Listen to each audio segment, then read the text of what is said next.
L'ambassadeur Alamai Halina vient d'être reconduit au poste du Premier ministre, ce peu après avoir démissionné avec l'ensemble de son gouvernement par respect de la tradition républicaine. En effet, la nouvelle Assemblée nationale issue des élections du 29 décembre 2024 a été installée ce 4 février 2025 avec pour président élu par acclamation Ali Kolotou Chaimi.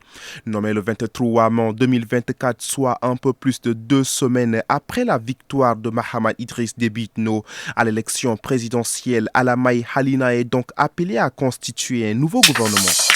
Le nouvel ambassadeur de la République du Tchad auprès de la République arabe d'Égypte, Mahamad Abdelkerim Hanno, a été accueilli ce mardi 4 février par Hassami Saleh, chef du protocole du ministère des Affaires étrangères égyptien, à l'occasion de la remise des copies figurées de ses lettres de créance.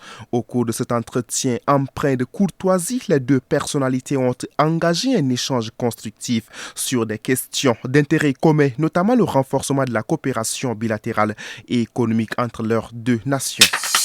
Le Tchad est représenté au lancement du programme panafricain d'éradication de la peste des petits ruminants par une délégation conduite par le ministre de l'Élevage et de la Production animale, le professeur Abdirahim Awad Ateyib. Cette délégation participe du 3 au 7 février 2025 à Addis Abeba à cet événement marquant qui s'inscrit également dans le cadre de la 26e conférence de l'Organisation mondiale de la santé animale.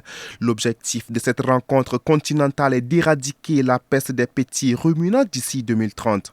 Le Tchad est fortement représenté à cette 26e conférence de la Commission régionale de l'OMSA avec une délégation substantielle. Ce programme constitue un pas décisif vers la sécurité sanitaire animale en Afrique, garantissant ainsi le bien-être des élevages et la sécurité alimentaire sur le continent.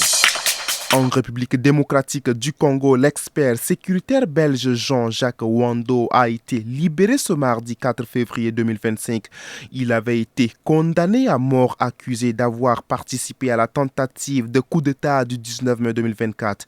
Sa peine avait été confirmée en appel il y a moins d'une semaine, ce qui avait tendu les relations entre la Belgique et la RDC. C'est une libération pour des raisons médicales, confie une source diplomatique à Kinshasa.